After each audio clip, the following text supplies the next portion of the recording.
What is up, dudes and lady dudes? Welcome back to Just Nuts, guys. Today I've got a test hand video for MARINCESS. This is something I thought about for a while, doing like a test hand video, and I'm gonna try it out. I'm gonna see how it goes, see if I want to, try doing more in the future. I know the setup isn't perfect. It's not the most beautiful thing in the world. We got the fucking like mouse and the mic like kind of visible, but it's just kind of the way the setup has to be at the moment. Unfortunately, I'm definitely gonna try my best to like fix that, for upcoming videos if I happen to do more in the future. But yeah, so I've already done a little bit of shuffling. I've already done the deck profile. If you want to see that, like, obviously go check that out. And then I guess a couple things I want to add here is I do have a couple proxies, so just keep that in mind while we're doing these test hands. I think I'm going to do about 5 or so, or if I want to do more or less, whatever, we'll figure it out. I do have 2 Salamangreat circles in here. Those are just proxying for 2 Signet Minings that I don't have yet. And then I have Copycat acting as Coral Anemone. And then I have 1 copy of Elemental Hero Ocean, which is proxying for Totally Awesome. I actually have a playset of Toads. They're just being borrowed by a friend, and I haven't been able to get in contact with him with quarantine and all that stuff. So just keep that in mind as we're going through the combos. Also, I'm doing everything upside down, so also keep that in mind. Bear with me on that. I'm going to try and get, like, column placement right and all that stuff, because this is a linked deck, so that does matter. So bear with me with as far as, like, the...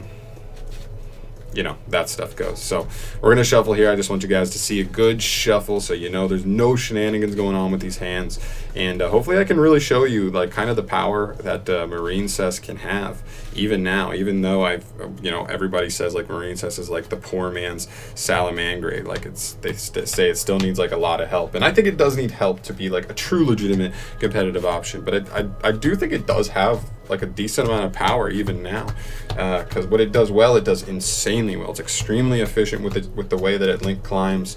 You get so many free resources back, and it's just kind of like a lack of utility, right? You get a ton of cards back. You can link climb, but you're locked into water, so you don't have a ton of utility in the extra deck that you can really make use of, as well as the fact that you just don't have like in archetype removal, and like you don't consistently find disruption via like your own card, like your own like MARINCESS cards and stuff. And so that's really where the problems lie. But hopefully I can still show you a decent amount of what MARINCESS can do today. Let's go ahead and start off with our first hand. That's upside down. All right, so starting off here, we've got our first hand. We have the Signet Mining, MARINCESS Pascalis, Pot of Desires, Impermanence, and Trap Trick. Okay, so I'm thinking what I want to do here is, because I don't actually have a play yet, well, I mean, I guess we could, but I think I'd rather Desires first. I'd rather just go for the Desires. The only legitimate thing that you could actually banish that's like pretty bad off Desires is like Battle Ocean, but it is what it is, because I didn't want to build this list around just like relying on Battle Ocean anyway. So we're going to go ahead and do that. We're going to draw 2. It's not amazing, but you know what? It works because we get an extender and we get a discard for Signet Mining. We're also going to check our banish, and no, Battle Ocean is not in there, and that should mean we're pretty good to go here. So that should work. We're going to go for our Signet Mining here, pitching one of the Pascalises because we don't need both for sure. Although actually she would be kind of nice if she could special herself, but she actually just can't. We're always going to get Blue Tang, because if you don't have Blue Tang, you add Blue Tang. That's just how this deck works. She's the best starter for sure. Then we're going to go into Pascalis, okay? We're going to normal summon Pascalis, use her effect to special summon the Blue Tang, and then we're going to use Blue Tang's effect on summon to dump. You're always dumping like Seahorse first, but if you have Seahorse, then you dump Mandarin just because it is an extra extender. But Seahorse is like definitely better overall. So what we're going to do from here is we're going to link off our Blue Tang for a copy of our Blue Slug. We're going to do some chain blocking here. Like Ash doesn't affect this, so like Valor and Impermanence are going to hit this anyway, so that's why I like to like make this chain link 2 a lot of the time. So I'll go like Blue Tang chain link 1, this chain link 2, although like they'd only really be ashing this, and if they had Ash, they were already using it on Signet Mining. So realistically, it doesn't matter. So we're going to go her effect. She's going to add the Seahorse from our grave back to our hand, and then we are going to look at the top 3 cards of our deck, and look at that, just glorious. We're going to find a wave that's about the best case scenario, like legitimately. I'm not going to shuffle that straight into the deck because we're not drawing or anything, so we're just going to do that. From here, we're going to use our Seahorse effect, summoning to the zone of the Blue Slug, to do that.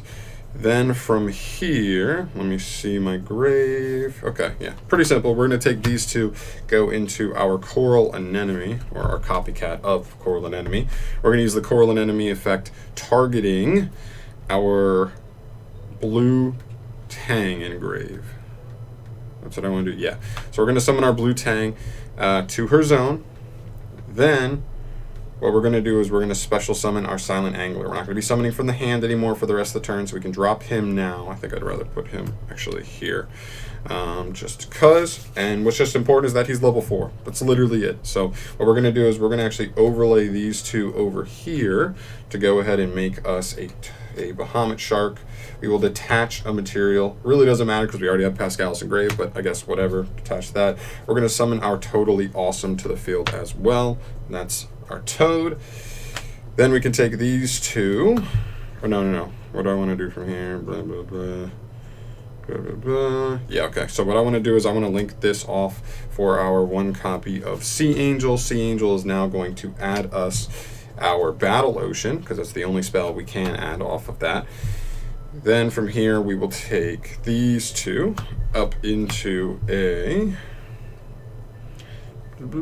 Oh no, my bad. Gosh, I'm goofing. I gotta remember to do this stuff the right order. Then we're gonna link off our Bahamut shark because we do want to hit that Towers play if we can, because we have so much protection at this point. So we're gonna go into our Crystal Heart. Then we're going to activate our Battle Ocean. Don't forget to activate your Battle Ocean before you go to link off the Crystal Heart. That's insanely important. So then we'll take these two, in which we will go straight into...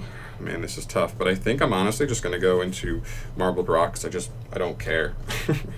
Like, I honestly just don't care. So we're going to go Marbled Rock, which means Coralline Enemy is going to trigger, which can add us back a card. We'll just take our blue tank, because that's the best starter in the deck, so there's a free card. But these are chain linking, just keep in mind. So it's Coralline Enemy and Battle Ocean. So Battle Ocean is also going to equip a couple cards to our Marbled Rock, giving her a nice buff as well. So we'll just give her 3 of our links. And then we can just use our once per turn effect on Marbled Rock, adding back any MARINCESS card in grave. So this can just be a Pascalis from grave anyway, because we have another one down there no matter what.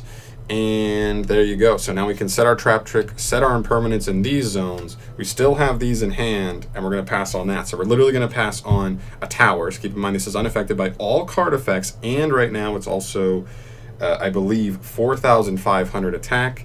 You have a Totally Awesome, so that's an Omni Negate.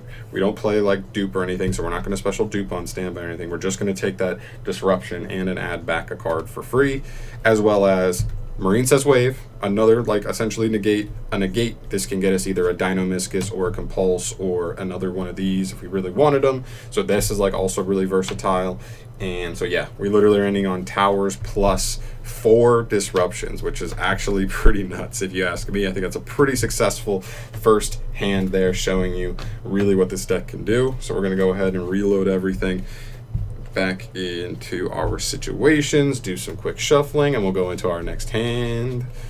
So yeah, that's pretty much like about as good as it gets. I mean, every single card in that hand really just kind of filled every hole. We had multiple disruptions. We even ripped the wave off of the blue tang, which is so clutch when you do, because that's such a nasty disruption, because then you put it in grave, and now because we ended on the Marbled Rock, every single turn we're just going to get that wave back, and it's going to feel like almost like how Salamangrates every turn can just Sunlight Wolf, get back a Rage, Sunlight Wolf, get back a Roar, Sunlight Wolf, get just endless disruptions is what it can feel like. And so it really does a number for like your grind game. It really just sets you up for like good things. So we're going to go ahead and draw our next 5 cards here. We're going to flip them over. Hopefully we'll be a little better here as far as like I'm like doing stuff. So this is another really good hand.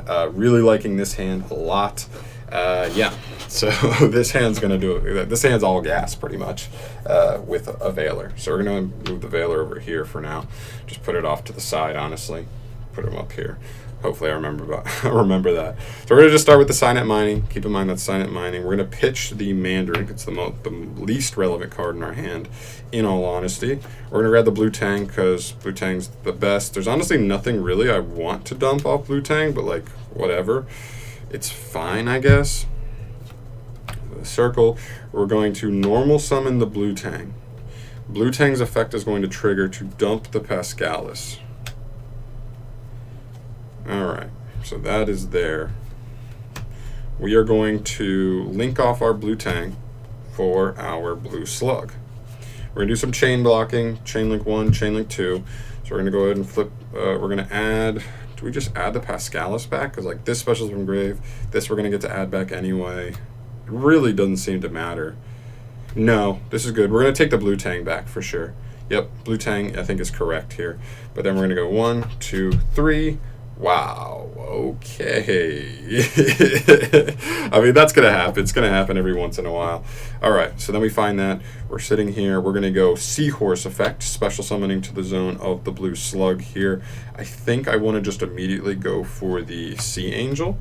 So we're going to link into the Sea Angel. We're going to use Sea Angel effect to go ahead and get our MARINCESS Battle Ocean. From here, we can use our Mandarin in grave because we have 2 MARINCESSes and a zone open. We can summon it here from grave. It's going to banish when it leaves the field, so if I forget to do that, that's how that works. Okay, from here, I want to go bloop, bloop, bloop. Okay, so from here I just want to go these 2. This will get banished into...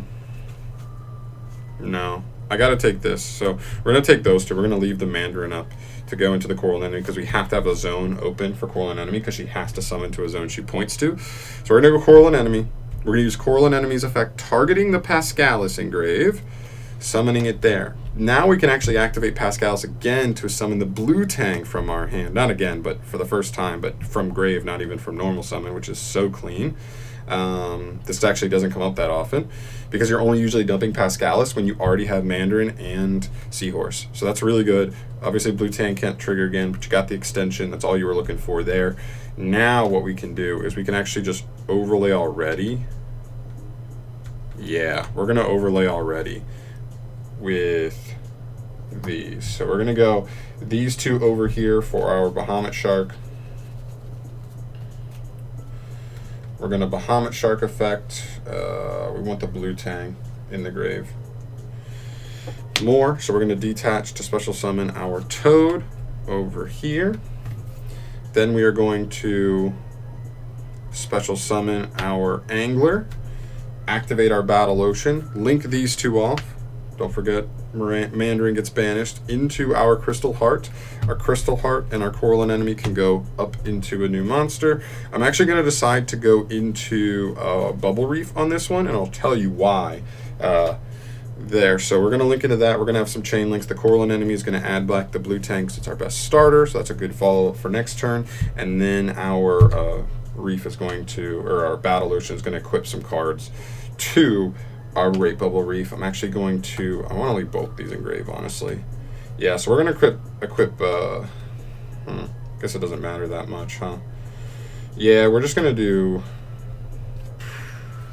these 3. It doesn't really matter. It's really minuscule, but you just want Waters in grave that you can banish for Bubble Reef, and that's really all that matters. So I think we're going to pass on that. So what's really important here that we need to keep in mind, we have a Veiler negate, we have a Toad negate. Those are only disruptions, but we do still have the Towers play. And what's important about the Towers play, specifically because we did it through Bubble Reef, is that on our opponent's standby phase, we are going to, let's say we're going into that, we're going to banish our Angler, because he doesn't really matter anymore, and we get to draw on our opponent's turn. Now we draw a Seahorse, which isn't the greatest, not the worst. It's not the worst, not the greatest. It means what we can do is we can banish this Seahorse from our grave if Bubble Reef makes it to our next turn, draw again, and we'll pretty much start our opponent's turn with 5, or our next turn with 5 cards in hand. Listen, it's not the most impressive board, but we do have a Towers, a negate, a monster negate, plus a nominee negate, 2 good starter cards like for next turn to like combo again, and you have the Bahamut still on field, which you don't get to do a lot of the time with these combos. So what's really cool is that even if our opponent like baits our Toad and we Toad, we can use our Toad to like load himself back into the extra deck.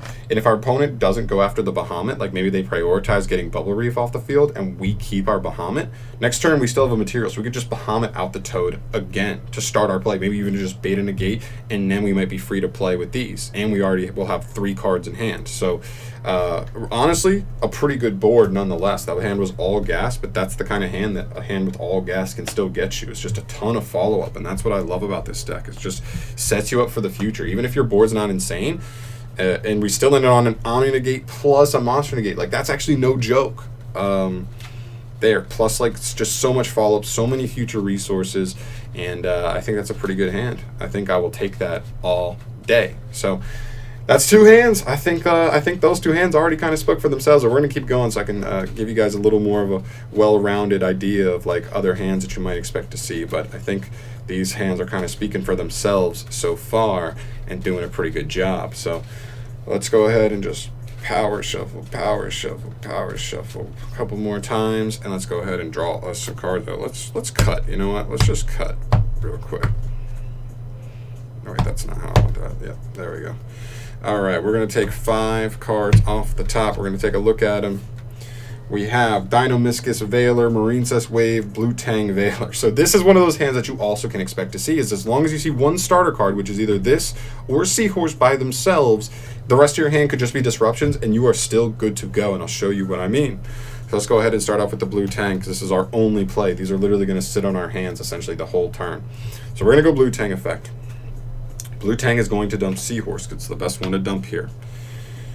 Now, we're going to obviously, as we always do, link off our Blue Tang for the Blue Slug, which will obviously, just as normal, create some chain links. Chain link 1, chain link 2. Chain link 2 is going to add the Seahorse this time. And then our Blue Tang is going to look at the top 3 cards of our deck. Hopefully we hit something good. We hit a Seahorse, so we'll take it. I know we just added one, but it's just an extra card. And honestly, that'll probably just end up being our discard for Dinomischus. So we're not really complaining anyway. I'm not even going to shuffle these back in. I'm just going to toss them back in because that doesn't really matter. So we'll take that. Now, as we continue, we're going to summon a Seahorse from hand to this zone. Then we are going to go ahead. I don't know the extender, so it doesn't matter. Okay. So we don't need to make Angel. There's no reason to yet. If we want to make it next turn, we can. There's no it doesn't make sense to make it now because we can't make the towers play as is. So we are going to go into our Coral Anemone. Now we're going to use our, oh, one thing I want to note is actually, like, if we had dumped Mandarin, we actually had the towers play, which is kind of funny, but like, you dump Seahorse because Seahorse is just better. We didn't know we were going to find off the excavation. Because we found Seahorse, it would have been better to dump Mandarin, but who cares? I mean, at this point, like, this is still, like, going to be plenty good. I'll show you why. So now we're going to use the Coral Anemone effect. Doesn't matter what you were born, like, at all. Literally doesn't matter. Just grab the Seahorse just because it doesn't matter. Then we're going to link these off for our link 3, Marbled Rock. Okay, Marbled Rock.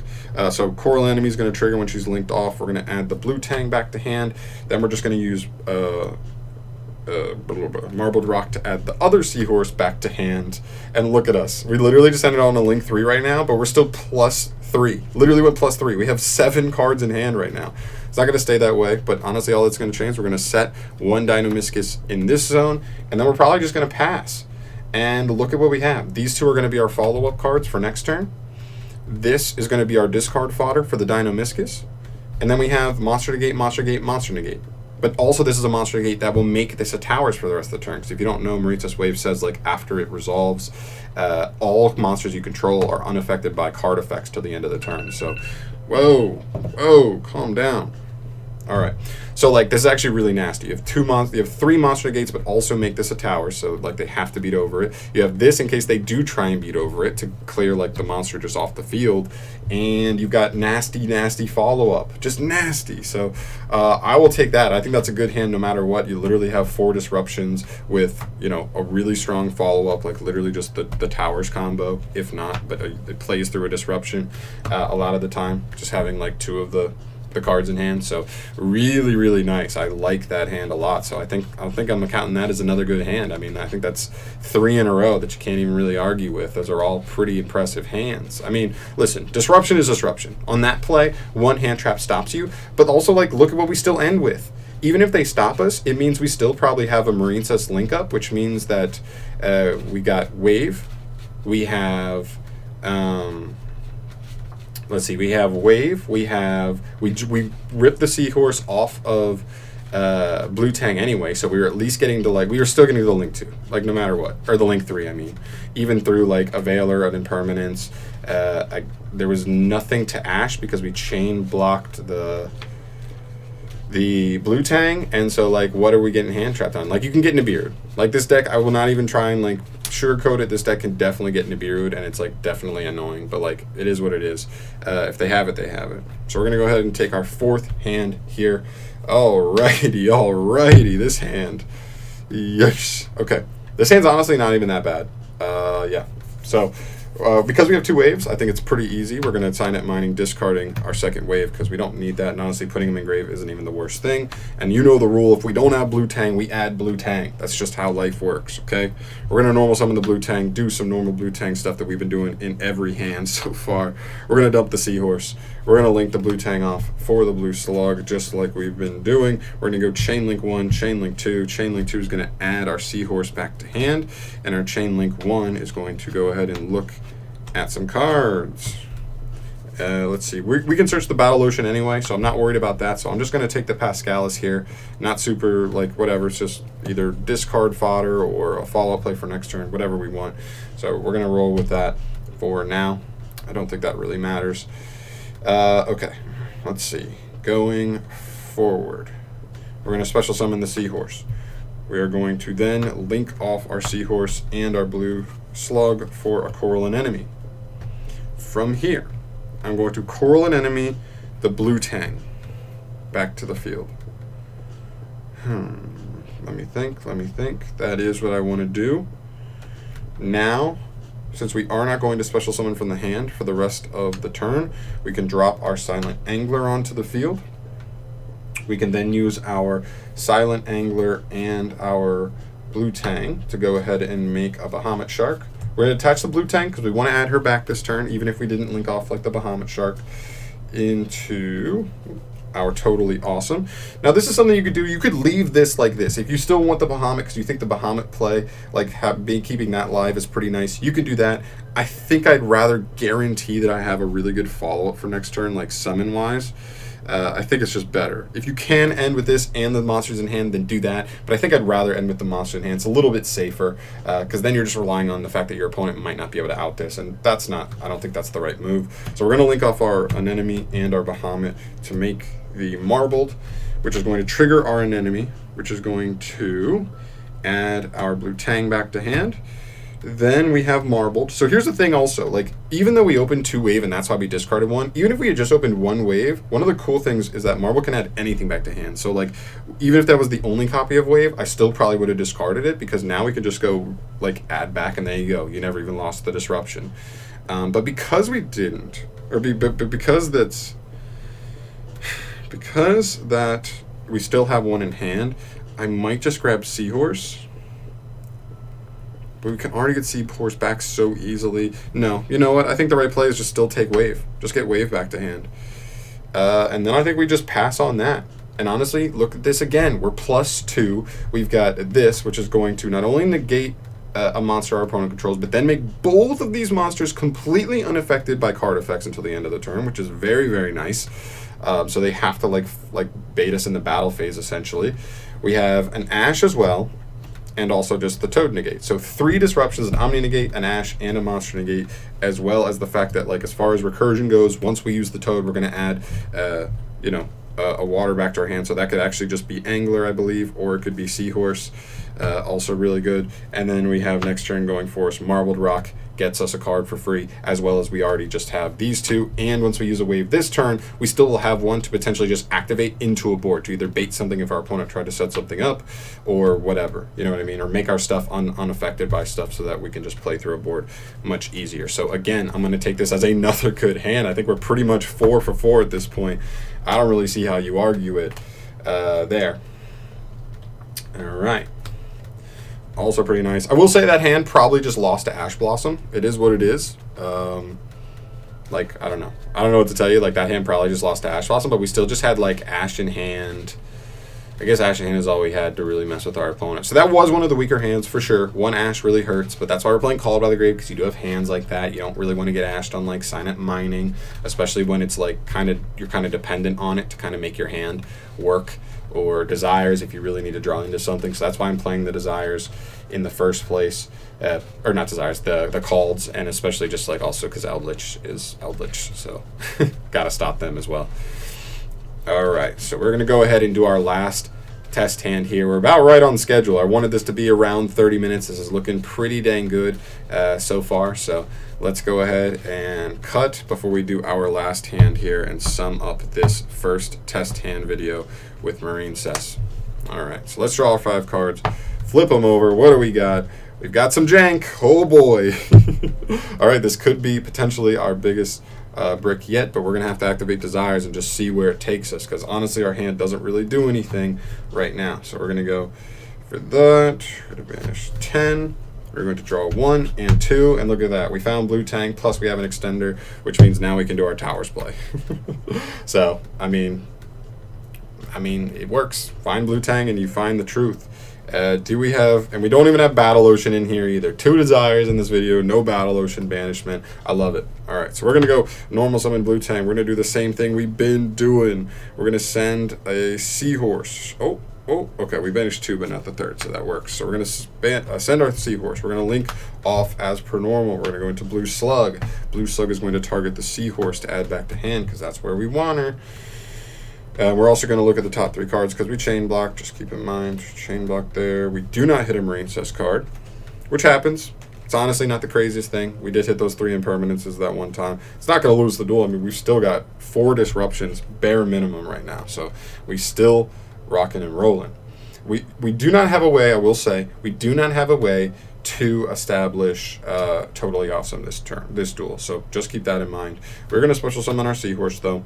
We're going to link off the seahorse by herself, because if we can't get the toad, we want to at least set up the towers play with a bunch of disruptions. So we're going to go Sea Angel. Sea Angel is going to add our Battle Ocean from our deck to our hand. Now we have 2 Marincesses and a zone open, so we're going to summon our Mandarin from hand. From here we want to go into Coral and Enemy, as we did before. Make sure you take those 2 before you just like get the Mandarin up, because you got to make sure you have a zone open for the an enemy, or you won't be able to reborn anything. So we're going to use that anemone effect to reborn something. Doesn't really matter at this point because we're not trying to make a rank 4 or anything, so the level doesn't really matter. So we'll just take Sea Angel. Who cares? From here, these 2 are going to go into our Crystal Heart. Of course, we're going to activate Battle Ocean. Do we want to draw cards? Do we want to add stuff back? What do we want to do?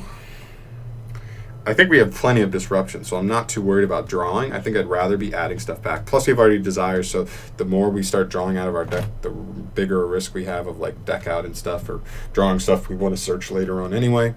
So I'm actually just going to go up into the link 3. We're going to chain block the anemone, so we're going to go into the marbled rock. The chain block is going to go, this is chain link 2. Equipping some cards to our girl, but we also want to set 3 cards. So I actually only want to equip 2 because we want maximum disruption to guarantee this towers has a good chance of sticking. Yes, it's weak to evenly matched, but assuming this is a game 1 situation, we're not super worried about evenly, other than like dinosaurs or hard going second decks. It's possible, but like not super likely. So whatever, weaknesses are weaknesses. Every deck has them, and this is just a hand that doesn't end on toad to protect us from that. So we're just gonna go with 2. Oh, actually, yeah, we're just going to end on 2. The anemone is going to add back our blue tang. Then our marbled rock is going to add back, sorry, that's banished. Don't forget Mandarin is banished. And then it's going to add back the seahorse. So now we have discard fodder / follow-up for next turn. You know what, maybe I would. You know what, let's go ahead and do this. So I'm actually going to like keep this. I'm going to equip the 3rd card. Not that it really makes that much of a difference. It's literally the difference is she's going to be 4,500 instead of 3,900. That's about it. It's really not that like significant, but I kind of want to just like keep a Dynamiscus in hand. So we're going to set 1 Dynamiscus here. We're going to set 1 impermanence here. That way we have like removal, negation, but because I just don't want to discard twice off of what for Dynamiscus, so I don't know. I guess it's fine. Yeah, I think it's probably better to just do this. Just do it, because if they break through, you could be in some trouble, especially if you like discard and don't win your next turn with good stuff. So what are we going to end on? We're going to end on a 4,500 beater that is unaffected by all card effects. Of course, that's fairly easily outable if they could just clear the Battle Ocean, but easier said than done. We've got 1 monster negate, 2 monster negates, which means if they go Phoenix, we negate the Phoenix. If they go Unicorn, we negate the Unicorn. And then a lot of decks really would struggle to out a spell or trap from that point on. They really could. Just like with extenders and stuff. And even if they do have more extenders, we have stuff like Dinomischus. We have 2 discards if we want them. If we have to use them because we know it'll allow the marbled rock to survive, we probably just do it because that means we can just, even if we don't draw something useful, trap trick, not particularly useful. Going into our next turn, we just add the blue Tang back. There you go, 1-card combo again. And you have Seahorse already set up in graves. You can dump the other Mandarin, or you could dump Pascalis if you wanted even, and that could actually potentially get you into Toad on your next turn, and then you go from there. So there's a lot of good options here. There's a lot of potential here. I think these 5 test hands really spoke for themselves. I really hope that this kind of showed you, if you saw the deck profile and you were like, yeah, but it's still Marincess, hopefully this may make you go, wow, that's Marincess, you know? So I don't know, guys. Let me know your thoughts down below. What do you think about this deck, you know, actually seeing it in action? Do you think it still has potential? Do you think it's kind of poo? What do you think? I think it's actually like a deck that, if it was played more, it could potentially be like a potential regional topping deck in the right hands, in the right weekend, whatever. But I still think it is 1 or 2 cards short of being like a legit like rogue strategy that can like top, like, you know, fairly like consistently. But yeah, that's where I'm at, guys. Thank you so much for watching this video. As always, if you want to see more test hand videos from me in the future, definitely subscribe to the channel, because I'm thinking about doing more of these types of videos. I really like doing them, you know, really showing a deck in action. So there you go. Thank you so much for watching, guys. I'll see you in the next video. Peace.